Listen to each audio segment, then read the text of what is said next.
Hello बच्चों, कैसे हो? आपका स्वागत है त्रिपाण स्टडी सेंटर में। आज जो आपके समक्ष टॉपिक प्रस्तुत हुआ है कई मायने में काफ़ी महत्वपूर्ण है हर एक एग्जाम व्यू से। ठीक है, इसमें हम हर एक बात पे विस्तार पर चर्चा करेंगे और वो सारे जो है पहलू पर विचार करेंगे जो अब तक अछूता था। तो चलिए देखते हैं हमारा आज टॉपिक क्या है। Our next topic is the most important here, major policy and programs on the socio-economical development. This is the most important point here. Major policy and programs on a social economical developments here. We will so far try to understand various issues related to the socio-economic development and empowerment of disadvantaged groups. Now you may be also like to know about the major policy and programs focus on the social economic development. If we discuss all of them, it would be a two executives. We shall therefore discuss below some of the important policy and programs related to only to be education and health. You may be studying the rest in your senior classes. You know that there is a rest in your senior classes on this topic. First of all, it's come here, education for all. This is the most important point here, education for all.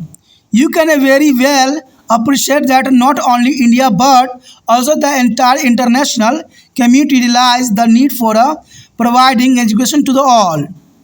Under the leadership of their UNESCO, a large number of countries meet Geometimes, Thailand, in 1990, and they decided to provide education for all by 2000. In 1992, 9 highly populous countries, as namely China, India, Indonesia, Pakistan, Nigeria, Mexico, Bangladesh, Brazil, and Egypt, is congregated at the Delhi to the reinforce there is a commitment of to about education for all, means a EFA. For the last 2 decades, India, with the help of international agencies, has adopted various measures toward achieving their goal of education for all. And these following are the most significant here. The next topic is the most important here, universalization of elementary education. This is the most important. Universalization of elementary education here. The National Policy of Education 1986 envisages that a free and compulsory education should be provided to all children up to the age of 14. The 86th Constitutional Amendment Act 2002 made free and compulsory education a fundamental right for all children in the age group of 6 to 14 years. Recently, India Parliament has indicated the Free and Compulsory Education Act of 2009. As a result of the effort made by the central and state governments, and almost 95% of the country has a rural population now has a primary schools within the 1 kilometers, and about 85% have a upper primary school within the 3 kilometers. This are resulted in here. This is the most important point here. 95% of country has a rural population now, the primary schools within the 1 kilometer, or 95% upper primary school within the 3 kilometers. This is the most important things here of central government. The state growth of the empowerment of children of 6 to 14 years of the age in a primary and upper primary school has gone up steadily. Significant improvement have taken place in the environment of girls and scheduled castes and scheduled tribes here. This is important. There has been a significant increasing in the number of primary and upper primary schools is important here. The central and state government over to the period of time involved a struggle to be a reduced dropout rate and improve to the levels of achievement in schools. The steps taken in the direction are the following here. There is the most important direction here. Creating a parental awareness and community mobilizations here. And involvement of communities and Panchayati Raj institution. And economical incentives such as a free education, free books and free uniforms. This is the most important here. Free education, free books and free uniform. improvement in the contents or process of schooling, and national program of nutritional support to the primary education means midday meal schemes. This is the most important midday meal schemes here. The following program are specific or named at the universalization of elementary education here. The first of all here, the important is Sarv Shiksha Abhiyan. This is the most important. On the mission program for the achievement, their goal of universalization of elementary school and known as the Sarv Shiksha Abhiyan means SSA was launched in 2001. The goals of SSA are following. This is the most important goals here. The first goal here in enrollment of all 6 to 14 age group children in the school educational grant schemes means EGA Center Bridge and course by 2005. And second here, the bridge all gender and social categories gap at a primary stage by 2007 and at the elementary education level by 2010. And the next year, universal retention by 2010. And focus on the elementary education of certificate factories equality with their emphasis on their educations for life. This is the most important of SSA, Sarv Shiksha Abhiyan. The next year, national program of national support to the primary education are midday meal schemes. This is the most important. This program was started on is still continually to be attained their goal of universalization of elementary education. The objective of midday meal schemes are here improving the nutrition of status of children in the class 1st to 5th in the government, local body and government aided school and the EGS as the AIE centers. This is the most important. And the next year, encouraging poor children by helping disadvantaged section to be attend school more regularly and help them to concentrate on school rooms activities. This is the most important. And providing nutritional support to the children of primary states in the drought effective area during to the summer vacation. The next year, National Literacy Mission. This is the most important year, National Literacy Missions. The National Literacy Mission means NLM was launched in the 1988. This is the most important period of time here, launched in 1988. Its aim is the importance of functional literacy to be adult non-literate in their age of group 15 to 35 in the country. And the main programs of NLM is where the total literacy campaigns to be impart basic literacy to the adult non-literate. It was following by the post-literacy program to reinforce their literacy skill of the new literate. And then the continuing education program was aimed at the providing facilities like a rural libraries and readings room for the new literates and other section of community. In addition, location training was also provided to be new literate and other disadvantaged section of the society through the Jain Shiksha Sansthan. The NLM is result in the following major outcomes here. This is important. It has to be able to cover 597 districts in the country under various literacy program and nearly 124 million people are reported to have been to made literate. This is the most important point here regarding to the NLM here. The literacy rate of the country has also increasing from 52.21% in 1991 to 65.37 in 2001. And registering there is one of the highest decadal growth in literacy so far. That is the most important. And however, there is a grains nearly 34% of the non-literate in their 50% age group in the world rare in India. The gender, regional and social disparities are there still continuously here. This is important here. In a view of the above, government of India has decided that a integrated approach to literacy would be a follow now.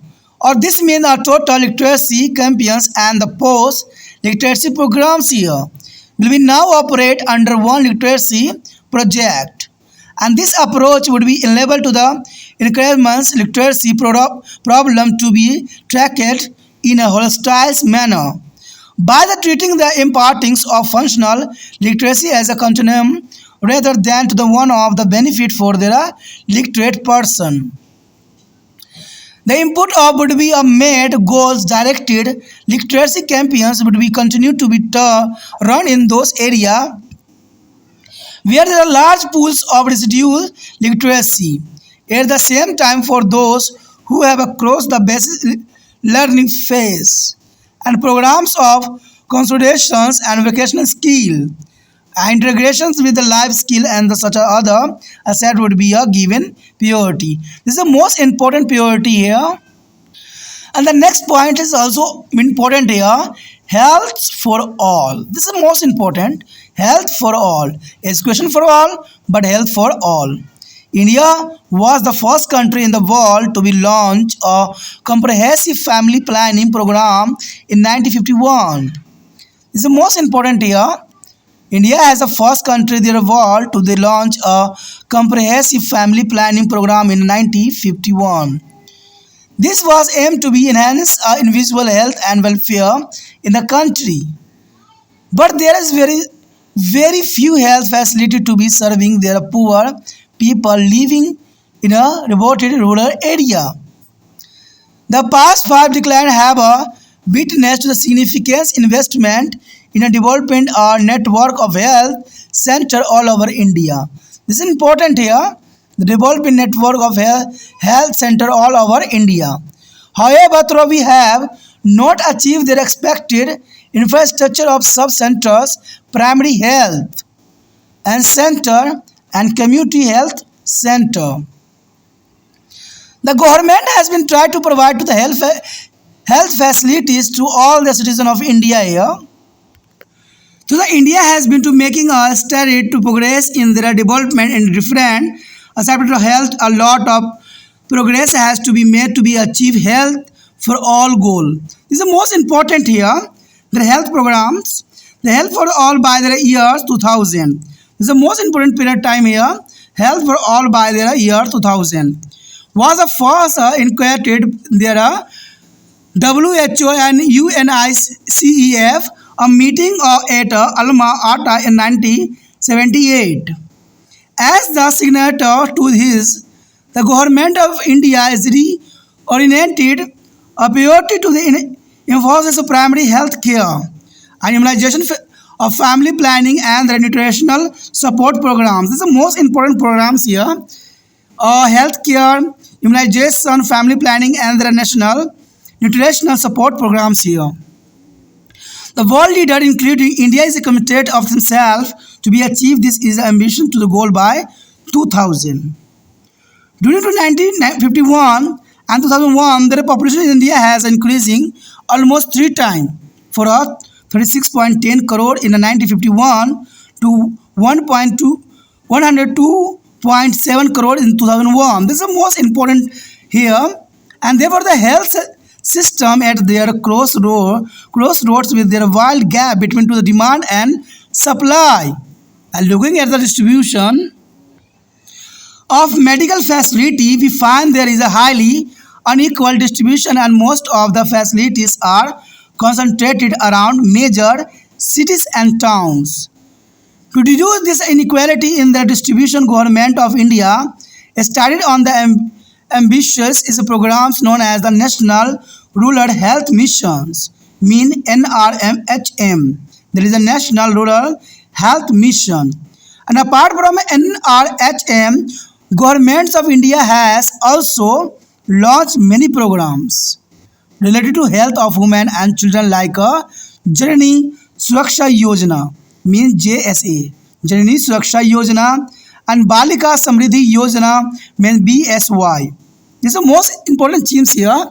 And the Kishori Shakti Yojana, means KSY. With the success of NRHM, means National Rural Health Mission, the Government of India is planning to launch a similar program of the urban area is called National Urban Health Mission.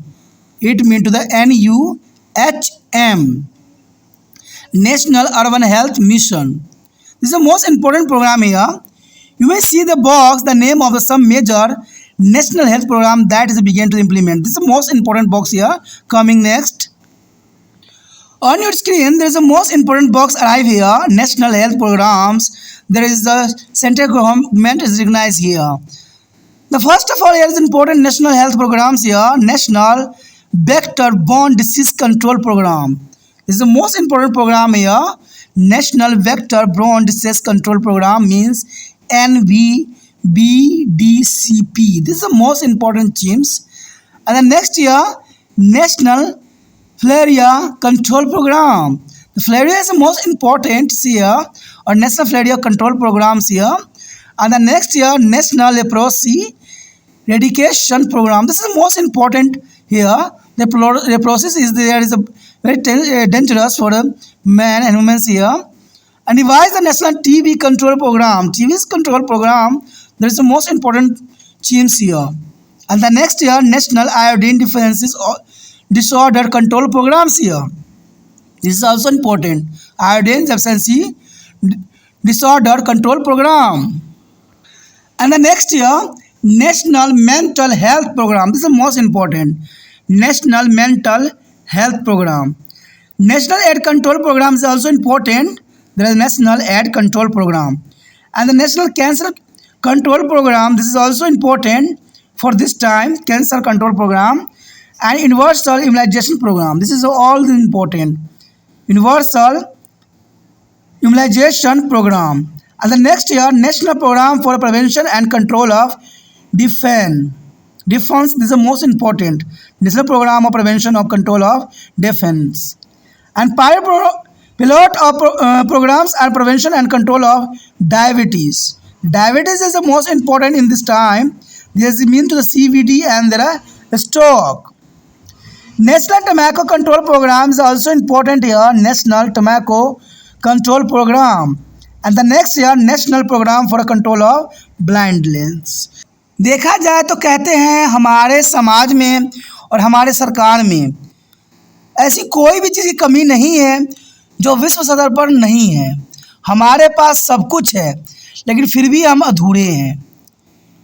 और ये बात यहाँ के आगे का topic हमें बताएगा कि हमारे पास सब कुछ है, सभी रूल रेगुलेशन है, फिर भी हम उस लेवल पर नहीं पहुँच पा रहे हैं जहाँ पर हमें जाना चाहिए। हम अभी भी हर क्षेत्र में जो है पिछड़े हुए हैं। अब इसका कारण क्या है? क्या सरकार की नीति है या लोगों की जो है कुछ नादानियाँ हैं?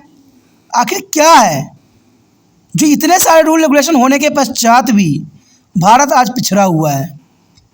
देखा जाए तो भारत में से बहुत से रूल रेगुलेशन हैं जो आम व्यक्तियों के लिए बनाया गया है और इस रूल रेगुलेशन को लागू हो जाने के उपरांत देश को सब परी होना चाहिए, यानी विश्व में सबसे परी और सबसे महत्वपूर्ण स्थान होना चाहिए। लेकिन फिर भी हम दूसरे देशों पर ही टकटकी लगाए देख रहे होते हैं कि वो हमें कुछ हेल्प करेंगे। आखिर क्या खामियां हैं और क्या कारण बन सकता है इसका? इसी विषय में हम अगले टॉपिक में विचार करेंगे, जिसका सामाजिक आर्थिक विकास के लिए प्रमुख नीतियाँ और कार्यक्रम। ये काफ़ी महत्वपूर्ण टॉपिक रहने वाला है और ज़रूरी भी है कि सामाजिक आर्थिक विकास के लिए प्रमुख नीतियाँ क्या बनाई गई है और वो कौन से कार्यक्रम हैं जो हमारे लिए महत्वपूर्ण हैं। लेकिन इन कार्यक्रमों को जो है देखा जाए तो हकीकत तौर पे इसको जो है सही उपयोग नहीं किया गया, जिसके कारण हमारे सारे जो है रूल रेगुलेशन धरे के धरे रह गए। आखिर ये गलती कहाँ पर हुई? सरकार से गलती हो रही है कि आम जनमानस से हो रही है कि जो इस विभाग में लगे हुए उनसे हो रही है? तो देखा जाए ये तीनों व्यक्ति जो है इसके कटघरे में यहाँ पर आ रखी हैं। जब आप समझिएगा इस टॉपिक को तो आप समझ जाइए कि गलती यहाँ पर किसकी है। हमने अब तक जो है अभावग्रस्त वर्गों के सशक्तिकरण और सामाजिक और आर्थिक विकास के संबंधित विभिन्न विषयों को समझने का प्रयास किया है और अब आगे जो है उन नीतियों और कार्यक्रम के विषय में हम जानना चाहेंगे जो सामाजिक आर्थिक विकास का ध्यान केंद्रित करती है और उन सब पर चर्चा करना अत्यधिक विस्तृत हो जाएगा। इसलिए हम यहाँ शिक्षा और स्वास्थ्य संबंधी कुछ महत्वपूर्ण नीतियों और कार्यक्रम की चर्चा करेंगे और बाकी का अध्ययन आप आगे की कक्षाओं में पढ़ोगे। ठीक है। अगर आप अब 12th क्लास में जाओगे तो वहाँ पर इसके बारे में हम विस्तार पूर्वक आपको बताएंगे। अगर नहीं है, जब जाओगे तो आपको जो है यहाँ पर वीडियो उपलब्ध है, ऑलरेडी बनी हुई वीडियो, जो वहाँ पर आप देखोगे तो अगले क्लास में आपको देखना पड़ेगा। चलिए देखते हैं इसके अंतर्गत पहला पॉइंट क्या आता है। यहाँ पर जो हमारे समक्ष आया है, सब प्रथम पॉइंट जो है सर्व शिक्षा या सभी के लिए शिक्षा। ये काफ़ी महत्वपूर्ण है। सर्व शिक्षा या सभी के लिए शिक्षा, सभी को शिक्षा प्रदान की जानी चाहिए। ये भारत का प्राथमिक रहा है विचारधारा। सभी को शिक्षा प्रदान की जाना चाहिए। इसकी ज़रूरत न केवल भारत बल्कि संपूर्ण अंतर्राष्ट्रीय समुदाय महसूस करता है। यूनेस्को और संविधान में जो 1990 में विश्व के कई देश जमहूरियत इंग्लैंड, थाईलैंड में भी मिले, इस बात पर निर्णय लिया गया कि वर्ष 2000 तक सभी के लिए शिक्षा का लक्ष्य प्राप्त किया जाएगा। अब वर्ष 1992 में दुनिया को 9 सबसे बड़ा जनसंख्या देश चीन, भारत, इंडोनेशिया, पाकिस्तान, नाइजीरिया और मेक्सिको और बांग्लादेश, ब्राज़ील और मिस्र दिल्ली में सभी के लिए शिक्षा, सब शिक्षा युवा की जो अपनी बचवंता को बल प्रदान करने के लिए एकत्र हुए। यानी देखा जाए तो सभी देश जिसमें जनसंख्या सबसे अधिक मात्रा में है, तो 9 देशों को सम्मिलित किया गया और सबके सब जो है दिल्ली में जो है इसका मीटिंग हुई इसी के अंतर्गत। और पिछले 2 दशकों में अनेक अंतर्राष्ट्रीय एजेंसियों की सहायता से भारत में सर्व शिक्षा के लक्ष्य की कदम बढ़ा रहा है और दिशा में जो है कुछ महत्वपूर्ण कदम उठाए गए हैं। चलिए उन कदमों को देखें जो यहाँ पर उठाई गई है। यहाँ पर पहला पॉइंट हमारा आता है आरंभिक शिक्षा का सार्वभौमिकरण करना। देखिए आरंभिक शिक्षा, प्रारंभिक शिक्षा का सार्वभौमिक होना काफ़ी महत्वपूर्ण है। राष्ट्रीय शिक्षा नीति 1986 में कहा गया था कि 14 वर्ष तक के सभी बच्चों को निःशुल्क और जो अनिवार्य शिक्षा प्रदान की जाएगी। ये काफ़ी महत्वपूर्ण थी जो 1986 में बनाई गई। और ये 86वें संविधान संशोधन अधिनियम 2002 के द्वारा जो है 6 से 14 वर्ष की सभी बच्चों के लिए निःशुल्क और अनिवार्य शिक्षा को मौलिक अधिकार बना दिया गया। और हाल ही में भारत संसद द्वारा निःशुल्क और अनिवार्य शिक्षा अधिनियम भी पारित किया गया और 2009 में पारित किया गया। ये काफ़ी महत्वपूर्ण था। और केंद्र और राज्य सरकार के संयुक्त प्रयासों से देश की जो है 95% ग्रामीण जनसंख्या के लिए 1 किलोमीटर के दायरे में प्राथमिक स्कूल तथा लगभग 85% के लिए जो है 3 किलोमीटर के दायरे में जो है प्रथम प्राथमिक स्कूल उपलब्ध हैं। और ये काफ़ी महत्वपूर्ण है। देखा जाए तो सरकार के द्वारा उठाया गया ये बहुत काफ़ी महत्वपूर्ण जो है कदम था। और इसके अंतर्गत यही बात को प्रायोरिटी दी गई कि प्राथमिक और उच्च स्तर पर जो है 6 से लेकर 14 वर्ष के बच्चों को जो है नामांकन में लगातार वृद्धि हुई। यानी देखा जाए सरकार ने हर तरह के जो है बच्चों को प्रोत्साहित करने के लिए जो है काफ़ी कुछ देने की कोशिश की गई और इसमें नामांकन की लगातार वृद्धि हुई।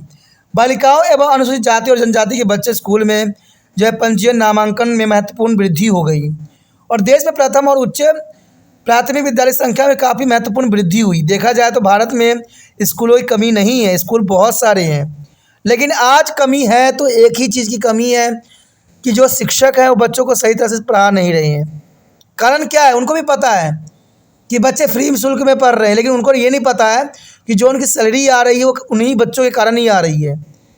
आप देखिएगा कहीं भी सरकारी स्कूल में चले जाइए, बच्चों का ज्ञान वो नहीं है जो होना चाहिए। सरकार ने तो ये बात बोल दी कि 6 से 14 वर्ष के बच्चों को शिक्षा दी जाए, लेकिन किस बात कैसी शिक्षा दी जाना चाहिए? क्या 8वीं तक बच्चों को सिर्फ जिनको नॉलेज ही ना हो उनको रखना चाहिए कि हम सिर्फ क्लास आगे बढ़ाते जाएं? कहते हैं ये सारी मुसीबत है इन्हीं कारणों से ही उत्पन्न होती है और ये महत्वपूर्ण नहीं हो सकती। केंद्र और राज्य सरकार के बीच में विद्यालय छोड़ने, ड्रॉप आउट के अनुपात को कम करने तथा विद्यालय में उपलब्ध स्तर को बढ़ाने के लिए रणनीति अपनाई और दिशा में निम्न कदम भी उठाए गए। देखिए बहुत से कदम सरकार ने अपनी तरफ से उठाई। अभिभावक जगत और समुदाय एकजुटता पैदा करना, ये भी सरकार के द्वारा उठाया कदम था। सामुदायिक और पंचायती राज संस्थाओं की भागीदारी, ये भी सरकार के द्वारा उठाया गया महत्वपूर्ण कदम था। आर्थिक प्रोत्साहन जैसे निःशुल्क शिक्षा, पुस्तकें, वर्दी आदि सरकार के द्वारा दी जा रही थी कि यहाँ पर जो है पेरेंट्स को किसी प्रकार की जो है समस्या न खड़ी हो। स्कूली पाठ्यक्रम और प्रक्रिया में सुधार हुआ और प्राथमिक शिक्षा के लिए राष्ट्रीय घोषणा सहायता कार्यक्रम, मध्याह्न भोजन योजना हुई। लेकिन देखा जाए तो इतना कुछ करने के बाद भी भारत के जो है शिक्षा का स्तर में वो बात नहीं बनी जो होनी चाहिए और मैं आपको ये साफ कह सकता हूँ कि आज शिक्षा का स्तर गिरा है, शिक्षा का स्तर ऊंचा नहीं उठा है। अब इस पे आप प्रश्न उठाइएगा कि शिक्षा का स्तर कैसे गिर गया है। मैं आपको साफ शब्दों में बता दूं कि पहले अगर देखिए किताबें कितनी मोटी हुआ करती थी। क्यों? पहले बच्चे बहुत तेज हुआ करते थे। और आज सिलेबस को इतना घटा दिया गया है, इतना कम कर दिया गया है, जो बुक भी लगती है जैसे पहली और तीसरी क्लास के बच्चों की है। तो इसे क्या मैं समझूं? क्या बच्चे की मानसिकता घट गई है या सरकार की मानसिकता गिर गई है? क्या सरकार की ये सोच बदल गई है कि बच्चे बहुत कमज़ोर हो चुके हैं, बच्चों को जो है वो सारे सिलेबस हटा दिया जाना चाहिए जो पहले बच्चे पढ़ते थे? आखिर इन नीतियों का क्या कारण हो सकता है? क्या सरकार को इस बात को एहसास है कि स्कूलों में सिर्फ टीचर पैसे ले रहे हैं, बच्चों को पढ़ा नहीं रहे हैं? आखिर किन कारणों से सिलेबस को घटाया गया? क्या आज बच्चों का दिमाग एक चीज़ की तरह सॉफ्ट हो गया है? देखा जाए तो सीबीएसई ने जितने जो है बुकों को जो है सिलेबस को आधे से अधिक कम कर दिया। आखिर किन कारणों से किया? क्या बच्चे की मानसिकता आज ख़त्म हो गई है, पढ़ने लिखने की क्षमता ख़त्म हो गई है?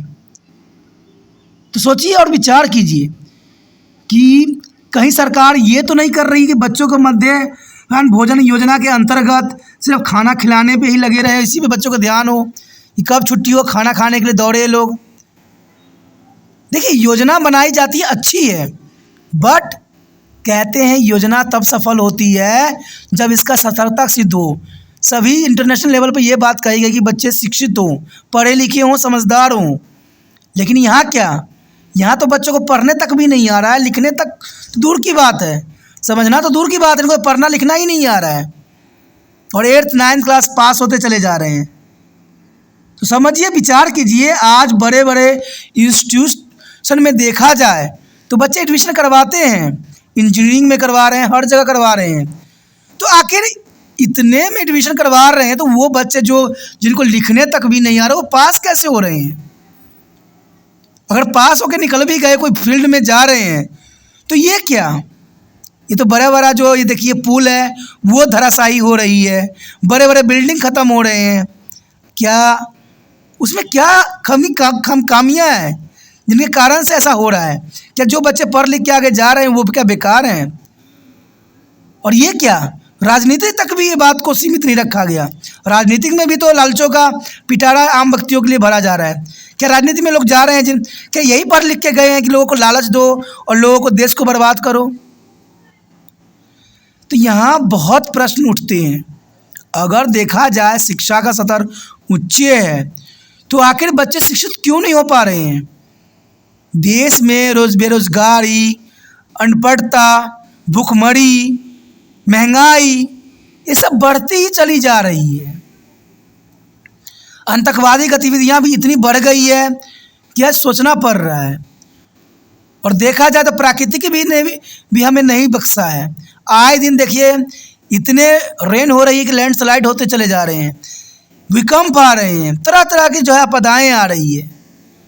क्या इसका कारण अनपढ़ता नहीं है? कहीं हद तक हमने एक बात पढ़ी थी कि पेड़ हो या इंसान हो एक दूसरे पे इंटरडिपेंडेड है। अगर आप कार्बन डाइऑक्साइड छोड़ते हो तो पौधा जो है अपना खाना बनाता है, और पौधा जो अपना वेस्ट मटेरियल छोड़ता है तो आप उससे सांस लेते हो। अब सोचिए, विचार कीजिए, क्या तिरपान स्टडी सेंटर ने बात सही उठाई है यहाँ पर? तो ये अनपढ़ता नहीं तो क्या है जो हम पेड़ पौधों को नष्ट कर रहे हैं, प्रकृति को नष्ट किए जा रहे हैं। एक समझदार व्यक्ति तो पेड़ जो कहते हैं पेड़ को तो छू भी नहीं सकता, क्योंकि उनको पता है कि पेड़ पौधा नहीं तो इंसान का अस्तित्व कहाँ से। तो यहाँ प्रश्न बहुत उठते हैं, और उठते हैं तो सरकार की तरफ ही जाते हैं, क्योंकि अगर देखा जाए तो सरकार एक माध्यम है जो सख्त रूल रेगुलेशन बना के इन जीव जंतुओं को, पर्यावरण को संरक्षित रख सके, और जो बच्चे अनपढ़ मैन्युफैक्चर हो रहे हैं, आगे बढ़ रहे हैं, उनको रोका जाए और उनको जो है सही मार्गदर्शन किया जाए, उनको समझ दिया जाए। प्राइवेट स्कूल में अगर आप जाइएगा तो वहाँ ये बात बोलते हैं कि बच्चे 6वीं क्लास में अगर पहली क्लास में जाते हैं, अगर 6 साल के होंगे तो उनको पहली क्लास में एडमिशन मिलती है। लेकिन बशर्ते ये भी होता है कि बच्चों को पढ़ना लिखना आना चाहिए, यानी वो पढ़ भी सके और लिख भी सके, वही बच्चों को जो है फर्स्ट क्लास में एडमिशन होना चाहिए। लेकिन सरकारी स्कूल में अगर आप चले जाइए तो 6 साल को बच्चे को जो है तीसरी क्लास में डाल देते हैं और 4 साल बच्चों को पहली क्लास में। आखिर ये नीति क्या है?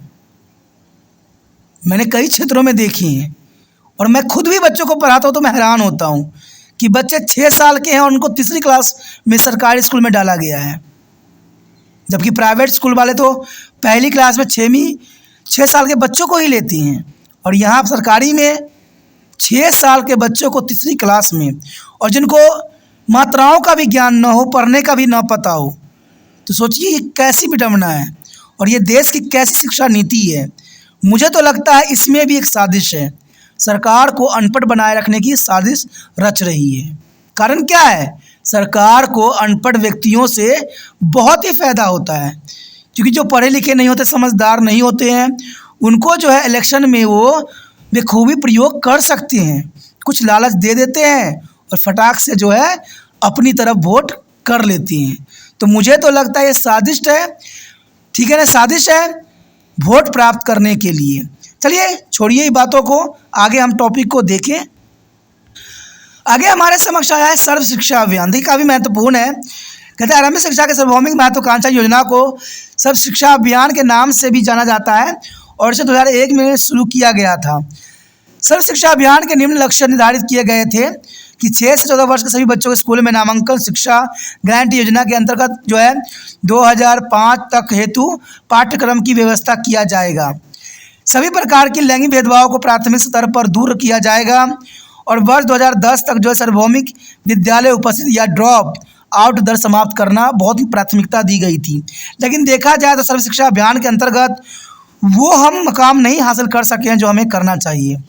प्रारंभिक शिक्षा के संतुष्टिजनक गुणवत्ता जीवन के लिए शिक्षा के सिद्धांत पर जोर दिया जाएगा। ये भी बात जो है सर्व शिक्षा अभियान में सम्मिलित किया गया था। लेकिन देखा जाए तो सर्व शिक्षा अभियान की जो नीतियाँ थी वो आज तक सफल नहीं हो पाई। सबसे प्रथम हमारा आता है प्राथमिक शिक्षा हेतु जो है राष्ट्रीय पोषण समर्थन कार्यक्रम मध्याह्न भोजन योजना। ये काफ़ी महत्वपूर्ण योजना थी और इस योजना की शुरुआत जो है आरंभिक जो है शिक्षा के सार्वभौमिक उद्देश्य के लिए की गई थी।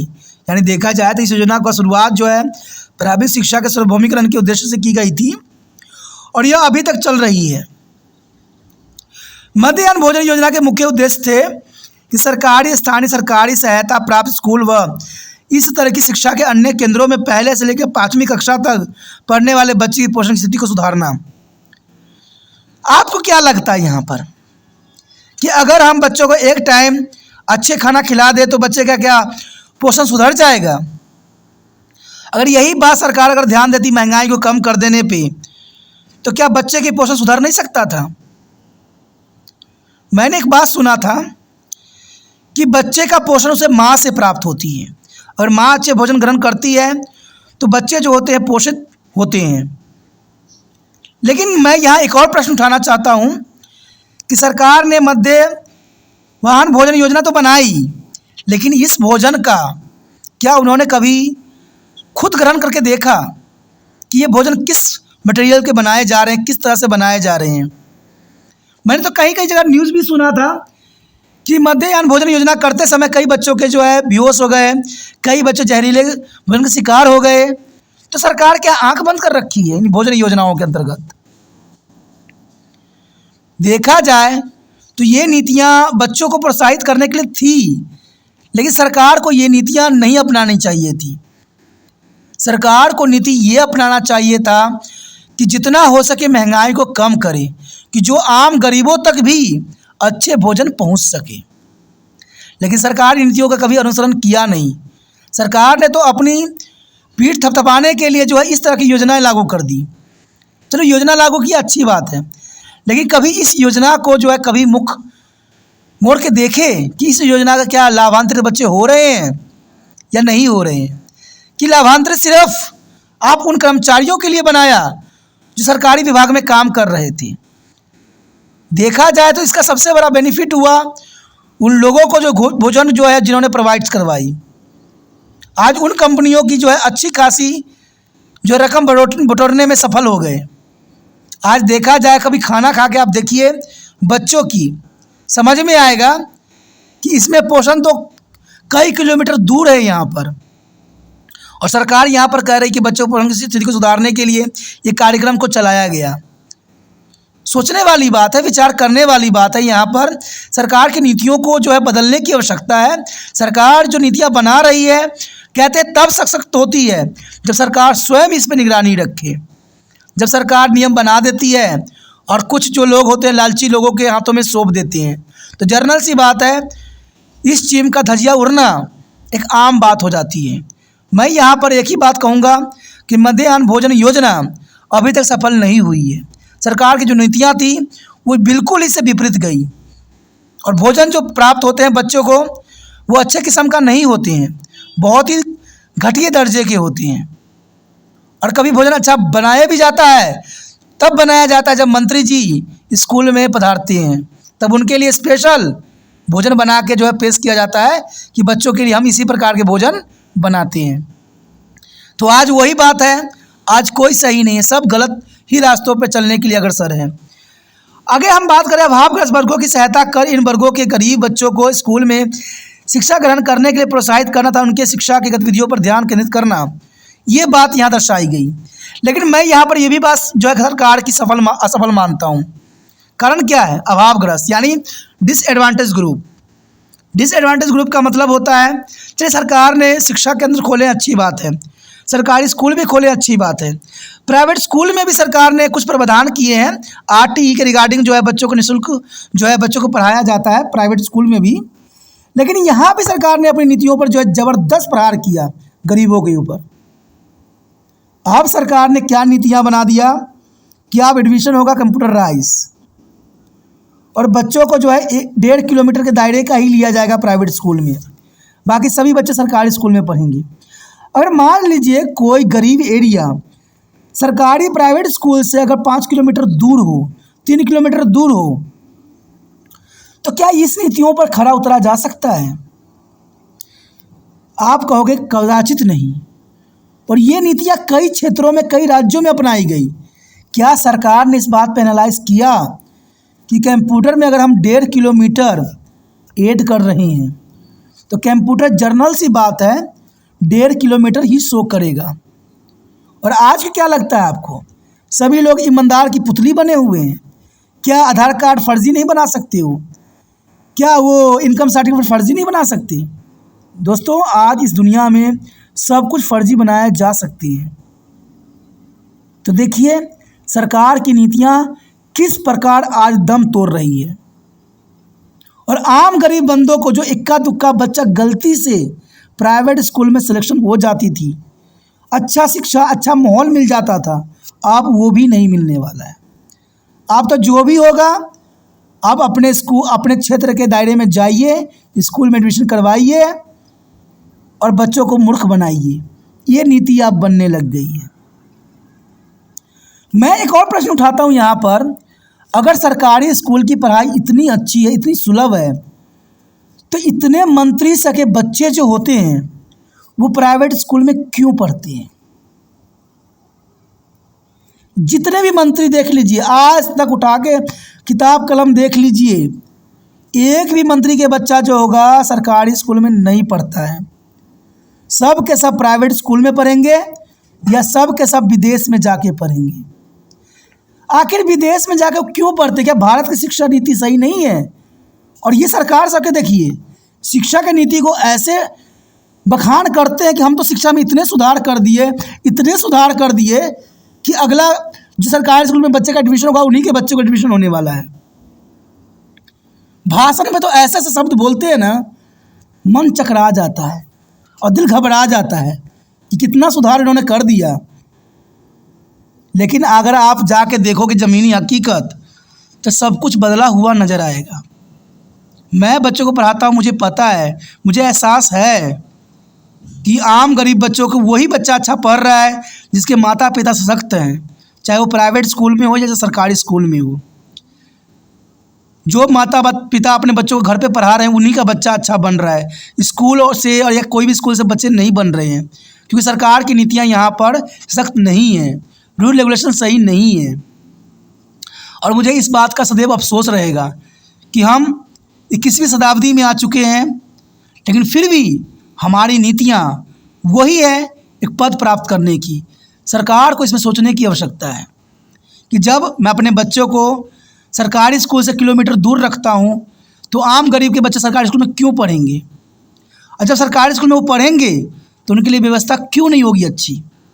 सोचिए, विचार कीजिए, हम आगे इस पे बात आगे नहीं करेंगे। आगे है गर्मियों की छुट्टी के दौरान सूखा प्रभावित क्षेत्रों के बच्चों को जो है पोषण आहार प्रदान करना, यानी देखा जाए तो सरकार सिर्फ पोषण आहार ही बच्चों को ग्रहण करवाती है। आगे जो हमारे समक्ष आया है राष्ट्रीय साक्षरता मिशन। देखिए, ये काफ़ी महत्वपूर्ण एक प्रोग्राम था, राष्ट्रीय साक्षरता मिशन, और ये काफ़ी महत्वपूर्ण भी था।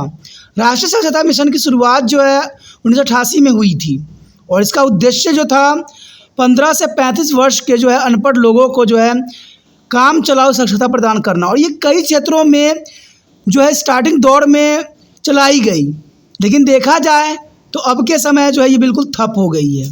कहते हैं कोई भी प्रोग्राम का जो है तो होता है शुरुआती दौर में बहुत ही बढ़ चढ़ के पार्टिसिपेट लोग करते हैं, लेकिन उसके बाद लोगों में जो है इसकी जो है उत्सुकता कम जाती है, और ये देखने को भी मिला। पहले सरकार बहुत प्रोत्साहित करती थी इसके अंतर्गत, लेकिन अब जो है ये कहीं कहीं चल रही है और बहुत ही जो है दुखदायी परिस्थिति में ये आ चुकी है। राष्ट्रीय साक्षरता मिशन का मुख्य कार्यक्रम पूर्ण साक्षरता प्रचार करना था, जिसके द्वारा सभी प्रौढ़ निरीक्षकों को जो बुनियादी साक्षरता प्रदान करना था, जो कि काफ़ी महत्वपूर्ण ये देखा जाए तो मिशन थी, जिसमें हर एक व्यक्ति को जो है साक्षर करना, और ये ज़रूरी भी था। कहते हैं गांव में इसका जो है खूब जोर जो है प्रैक्टिस की गई, और बहुत से लोग इस कार्यक्रम से जुड़े भी, लेकिन सरकार की जो है ढीला रवैया के कारण जो है ये अब उतनी प्रोत्साहित के साथ नहीं चल रही जितनी पहले स्टार्टिंग में हुआ था। तो कहते हैं ये बात कहीं ना कहीं सरकार के ऊपर ही आती है, क्योंकि लोग ऐसे तो मानने वाले हैं नहीं, उनको समझाने की आवश्यकता थी। और इसके पश्चात साक्षरता के बाद का ये कार्यक्रम शुरू किया गया, जिसके द्वारा नव साक्षरों को साक्षर कौशल के दृढ़ करना। इसके पश्चात शिक्षा कार्यक्रम को लगातार जारी रखने के उद्देश्य से जो है गाँव में पुस्तकालय पढ़ाई के लिए कमरों की व्यवस्था की गई, और इसके अलावा जन शिक्षा संस्थाओं के माध्यम से नव साक्षरों जो है समाज के अभावग्रस्त वर्गों को व्यवसायिक प्रशिक्षण भी दिया गया, जो कि काफ़ी महत्वपूर्ण था।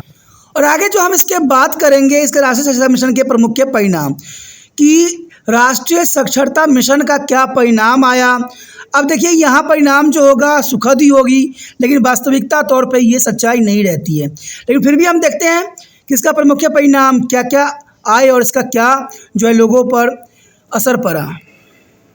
पहली प्रभाव तो यही देखा गया, इसका परिणाम यही हुआ कि ये योजना देश के जो है 597 जिलों में पहुंचाने में सफल रहा, जिसके अंतर्गत 12.4 करोड़ लोगों को साक्षर किया गया।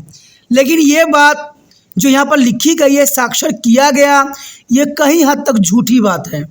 कहते हैं इतने व्यक्ति कोई साक्षर नहीं हुए, क्योंकि स्टार्टिंग दौर में चलाई तो बहुत ही जोर से थी, लेकिन ये बाद में कुछ समय बाद जो है ठंडा पड़ गया, लोगों को साक्षर करने में असफल हो गए। ये सच्चाई है और इस बात से हम मुंह नहीं मोड़ सकते। देश की साक्षरता दर जो था 1991 में 52.21% से बढ़कर 2001 में 65.37% हो गई। अब देखिए, आपका आंकड़ा है, आप जो मर्जी डाल दीजिए, इसको जो है नज़रअंदाज किया नहीं जा सकता। लेकिन 65% जो आप साक्षरता दर को दर्शा रहे हैं, क्या आपको पता है कि साक्षर व्यक्ति कौन होता है? जो किसी चीज़ को पढ़ सके, लिख सके, समझ सके, वो साक्षर कहलाता है। लेकिन आज के समय में जब अब अच्छे स्कूल में जो है बच्चों की अच्छी शिक्षा नहीं दी जा रही, जब बच्चे जो है 9th 10th क्लास में आके भी उनको पढ़ने लिखने समझने नहीं आ रहा है, तो जब शहरों की ये दशा है तो ग्रामीण क्षेत्र की क्या दशा होगी? ये बहुत सोचनीय वाली बात है। कहते हैं आंकड़ा यहाँ दिखा देने से, सरकार को जो है बरगला देने से सच्चाई से जो है मुंह नहीं मोड़ा जा सकता। मैंने कहा ना, जब ये कार्यक्रम शुरू की गई, जैसे आपको पता है जो स्वच्छता अभियान चलाई गई तो कुछ सालों तक, यानी 1 साल तक बड़े जोर शोर से चलाई गई। आप तो सिर्फ साक्षरता जैसे कि स्वच्छ जो जो होते हैं दिवस, उसी दिन मंत्री लोग भी निकलते हैं झाड़ू लेके और सब लोग भी इसको थोड़ा प्रोत्साहित करते हैं। कहते हैं देखा जाए तो इन चीज़ों को सिर्फ दिवस के रूप में ही मनाने का प्रावधान हो गया, लेकिन वास्तविकता में नहीं देखने को मिला। अगर ये देखने को मिला तो क्या यमुना नदी इतनी साफ नहीं होती, गंगा इतनी साफ नहीं दिखती? क्या चारों तरफ आप जब शहर से बाहर निकलते हो तो गंदगी जो रोडों पर इतने फैले हुए होते हैं, वो भी अच्छे अच्छे शहरों में, तो क्या ये हमें नज़र आती? संभवतः ही नहीं था।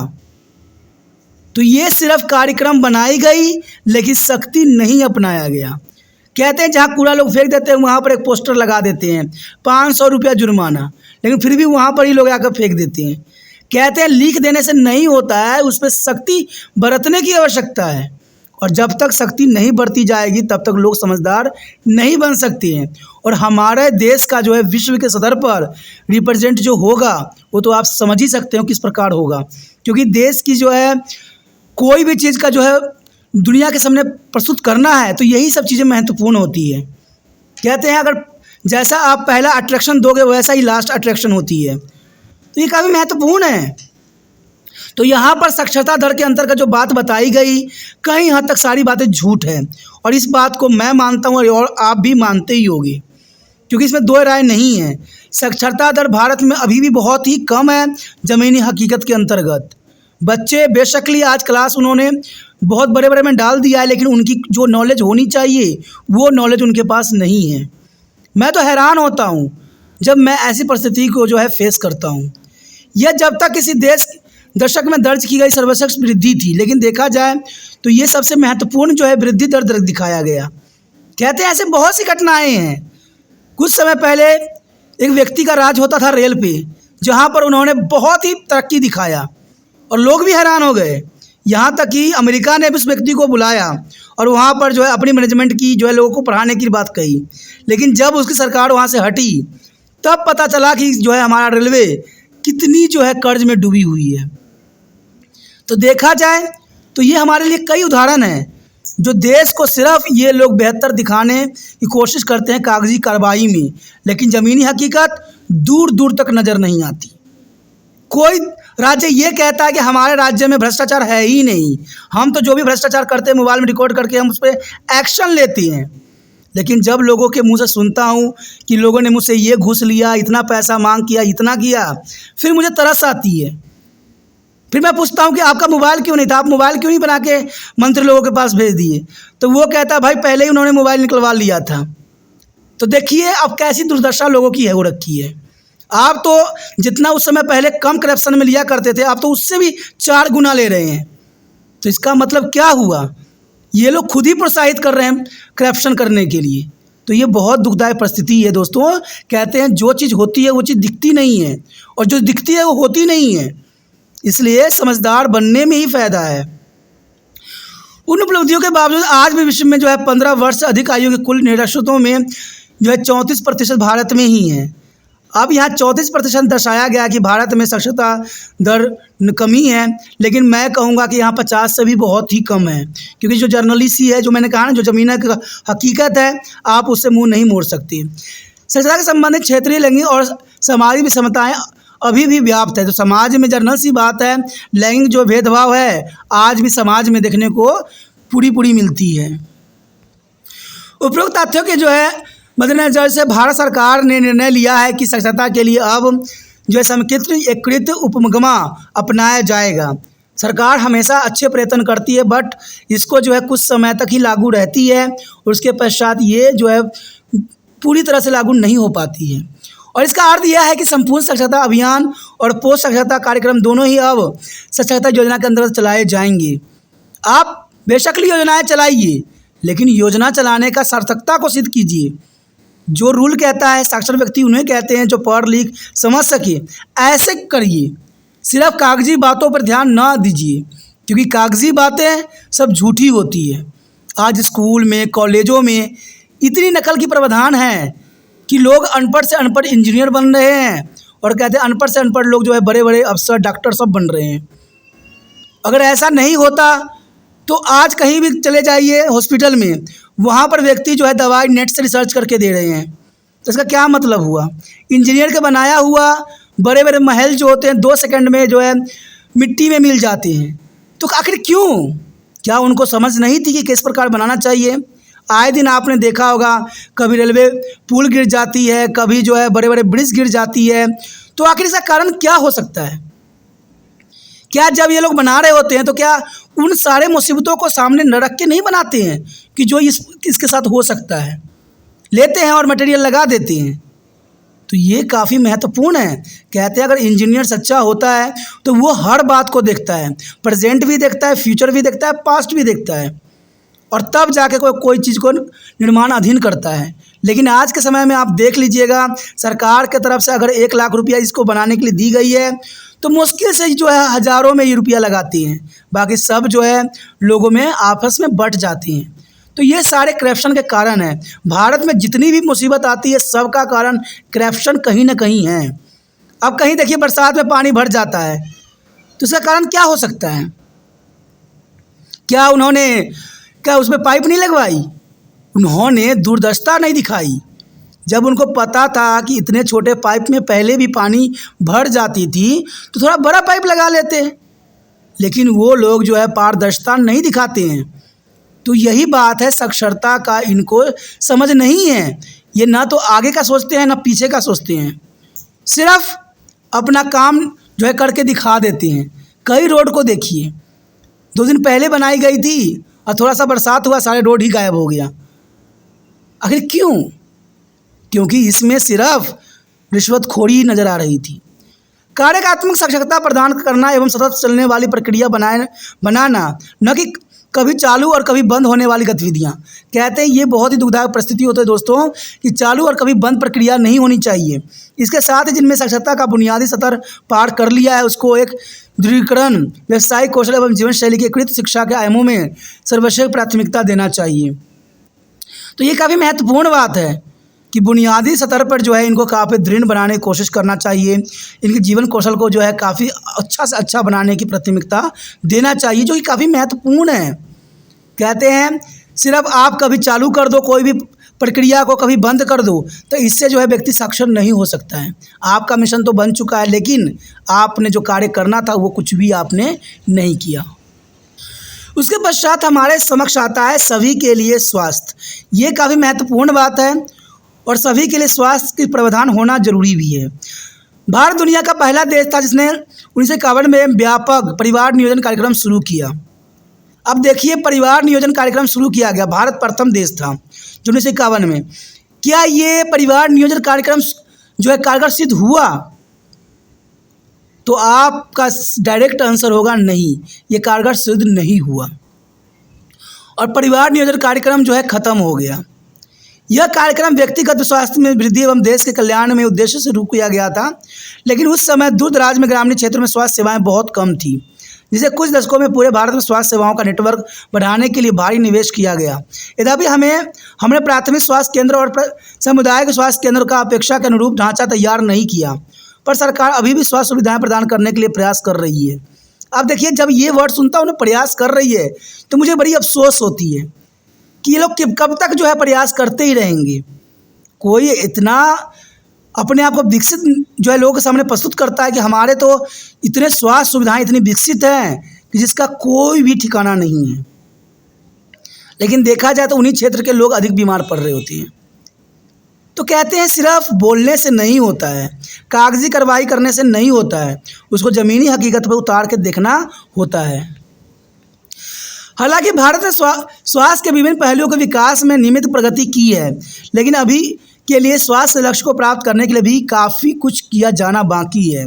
और वर्ष 2000 तक अभी के लिए स्वास्थ्य का प्रतिपादन विश्व स्वास्थ्य संगठन के जो यूनेस्को द्वारा 1978 में जुलतेमाउन की बैठक में किया गया था। और इस उद्देश्य को जो हस्ताक्षर राष्ट्र होने के कारण भारत ने प्राथमिक स्वास्थ्य सुविधाएं, परिवार नियोजन, पोषक आहार सहायता कार्यक्रम को प्राथमिकता देना शुरू किया था।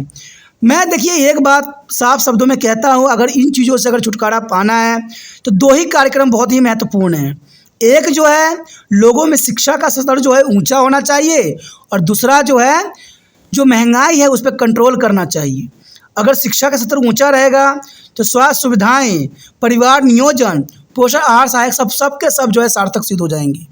सरकार को सिर्फ 2 कदम उठाने हैं। एक शिक्षा का स्तर जो है ऊंचा करना है और दूसरा जो है महंगाई को कम करना है।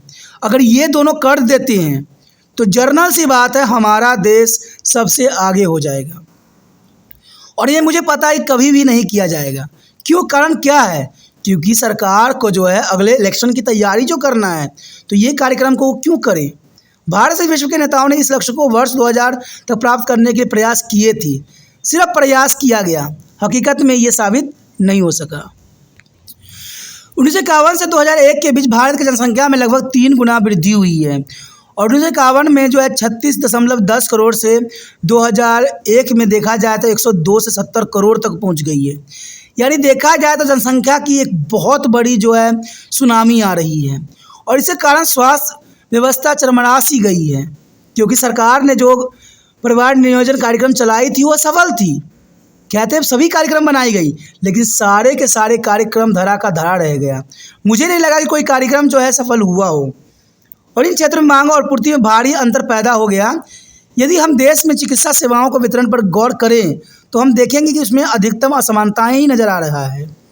ज़्यादातर चिकित्सा सुविधाएं बड़े शहरों और नगरों में ही संकेंद्रित है। बात सही है। गांव में आप चले जाएं, आपको 100 किलोमीटर के दायरे में भी कोई आपको जो है क्लिनिक या कोई डिस्पेंसरी नहीं मिलेगा क्योंकि सरकार की नीतियां सिर्फ शहरों के लिए ही होती है। गांव में तो पैसा जाते जाते सबके में बट जाती है, तो वहाँ पर कहाँ जो है इस चीज़ का व्यवस्था होगा। सरकार बहुत कहती है हम ये चीज़ कर दिया, वो चीज़ कर दिया। अरे ज़मीनी हकीकत जाके देखो यार, तब पता आपको लगेगा कि सच्चाई क्या है। सिर्फ सबके टीवीओं पर बोल देने से थोड़ी हो जाता है कि हमने ये कार्यक्रम कर दिया, ये कर दिया। आपने तो बहुत से कार्यक्रम चला दिए लेकिन ये कार्यक्रम कहाँ तक सफल हुआ, इस बात की गणना कीजिए ना। चलाने वाले तो सब कुछ कहते, बोलने वाले तो बहुत कुछ बोल देते हैं, लेकिन ये कहते अमल में उतारी जाए तब ना बात बनता है। और इस विषमता को दूर करने के लिए उद्देश्य से भारत सरकार ने राष्ट्रीय ग्रामीण स्वास्थ्य योजना शुरू किया है। यानी राष्ट्रीय ग्रामीण स्वास्थ्य योजना जो है काफ़ी महत्वपूर्ण है। राष्ट्रीय ग्रामीण स्वास्थ्य योजना के अलावा भारत सरकार ने स्वास्थ्य सेवाओं में सुधार के लिए अनेक योजनाएं शुरू की है, जैसे जननी सुरक्षा योजना, बालिका समृद्धि योजना और किशोर शक्ति योजना। मैंने कहा ना, योजनाओं की कमी नहीं है। सरकार का काम ही है योजना बनाना, और योजना सफल हो रही है कि नहीं इसमें सरकार को कोई लेना देना नहीं है। आपने देखा ही होगा कि सरकार ने इतने सारे खाता खुलवा दी कि कहते एक सुनामी सा आ गया खाता खुलवाने की, लेकिन वो खाता सब क्या हुआ, सब के सब फर्जी रहे और कोई अभी चालू भी नहीं है। तो मैंने कहा ना, सिर्फ आदेश देने से नहीं होता है, उस पर अमल करने से ही होता है। कहते हैं कोई चीज़ में अगर आप पैसा भी लगा रहे हो, अगर बाद में आपको चाहिए तो इसके लिए आपके चप्पल घिस जाएंगे, क्योंकि सरकार इससे अपना फ़ायदा सोचती है, जो लोगों की फ़ायदा नहीं सोचते हैं। अगर मान लीजिए जो सरकार ने कार्यक्रम चलाया था उसमें सभी व्यक्तियों को खाता खुलवाने के लिए प्रोत्साहित किया गया, चलिए खाता खुलवा लिया, लेकिन जो पहले से ही खाता खुले थे उनका क्या? कहते हैं जिनके 2-2 खाता खुले थे उन्होंने भी खाता खुलवाया, तो क्या फ़ायदा हुआ इससे? फ़ायदा देखिए क्या हुआ, कोई फ़ायदा नहीं हुआ। और बाद में क्या हुआ, स्वास्थ्य के अंदर पैसा काटा गया, फिर से आपको बीमा के अंदर पैसा उसी में से काटा गया, तरह तरह के पैतराएँ अपनाई गई। और क्या हुआ, ऐसा क्या मिला हमें? कुछ नहीं मिला। खाता तो लाखों खोले गए, अब कहते हैं ना कितने खोले गए, ये आप एक रिकॉर्ड होगा, लेकिन किस काम के? क्या जो पहले से खाता खुले हुए थे क्या इसमें सूद नहीं लिया जा सकता था? तो मैं कहा ना कि सिर्फ ये कागजाई बातें होती है और सिर्फ अपने काम को जो है दिखाने का एक जरिया होता है कि हम अच्छे से अच्छे कार्य कर रहे हैं जग कल्याण के लिए, हम राष्ट्र के लिए हैं, राष्ट्र के लिए मर रहे हैं, लेकिन वास्तविकता यहाँ पर दूर दूर तक नज़र नहीं आती। राष्ट्रीय ग्रामीण स्वास्थ्य योजना की सफलता के कारण भारत सरकार ने इसी तरह की योजना शहर में लागू करना चाहती है, जिसे राष्ट्रीय शहरी स्वास्थ्य योजना का नाम दिया गया। अब यहाँ पर एक बॉक्स है जिसमें आपको इतने सारी योजनाएं दिखने को मिलेगा कि आप हैरान हो जाओगे कि हमारे देश में कितने प्रकार की योजनाएं हैं, लेकिन फिर भी भारत विकसित नहीं है। तो चलिए देखते हैं वो कौन कौन सी योजनाएं हैं जो सरकार के द्वारा बनाई गई। देखिए यहाँ पर योजना है और ये राष्ट्रीय स्वास्थ्य कार्यक्रम है, देखिए बहुत महत्वपूर्ण है। सबसे पहले तो यही बनाया गया राष्ट्रीय बैक्टीरिया जनित रोग नियंत्रण कार्यक्रम, जो कि काफ़ी महत्वपूर्ण था, सुनने में भी अच्छा लग रहा है और इम्पोर्टेंट भी था। उसके बाद था राष्ट्रीय फिलेरिया नियंत्रण कार्यक्रम, फिलेरिया के लिए भी एक कार्यक्रम बनाया गया। राष्ट्रीय जो है कुष्ठ उन्मूलन कार्यक्रम भी शुरुआत की गई। संशोधित राष्ट्रीय टीबी नियंत्रण कार्यक्रम भी शुरुआत की गई। राष्ट्रीय आयोडीन अल्पता विकार नियंत्रण कार्यक्रम का जो है शुभारंभ किया गया और राष्ट्रीय मानसिक स्वास्थ्य कार्यक्रम को भी जो है प्रमाण चढ़ाया गया। यहाँ तक कि राष्ट्रीय एड्स नियंत्रण कार्यक्रम को भी जो है कार्यक्रम को सम्मिलित किया गया और राष्ट्रीय कैंसर नियंत्रण कार्यक्रम भी सरकार के द्वारा चलाई गई। सार्वभौमिक प्रतिरक्षण पर कार्यक्रम का भी शुभारंभ किया गया और बहरापन की रोकथाम के लिए राष्ट्रीय कार्यक्रम का जो है शुभ नियंत्रण हुआ। लेकिन मधुमेह, सीवीडी और स्ट्रोक रोकथाम के नियंत्रण के लिए भी कार्यक्रम बहुत चलाए गए और राष्ट्रीय तंबाकू नियंत्रण कार्यक्रम भी चलाया गया। दृष्टिहीन के नियंत्रण के लिए राष्ट्रीय कार्यक्रम चलाए गए। अब देखिए कार्यक्रम की कमी नहीं है, हर एक बुराई पर कार्यक्रम चलाई गई है। लेकिन देखा जाए तो क्या तंबाकू जो है लोगों से दूर हुई? क्या डायबिटीज़ की बीमारी दूर हुई? तो कहते हैं कुछ भी दूर नहीं हुआ। कारण क्या था? इन कार्यक्रमों को जो है सख्ती से लागू नहीं किया गया। मैं यही बात कहता हूँ, सरकार बहुत अच्छे से रूल रेगुलेशन बनाती है, अगर उन्हीं रूल रेगुलेशन को सरकार अगर अमल में लाए, उसका लोगों तक प्रचार करे, लोगों तक सुनिश्चित करे और सख्ती के साथ लागू करे। जैसे कोरोना वायरस में आपने देखा था हर जगह सख्ती थी, लोग जैसे ही बाहर निकलते थे डंडा पे डंडा मर लगने जाता था, फिर लोग भी डर गए थे।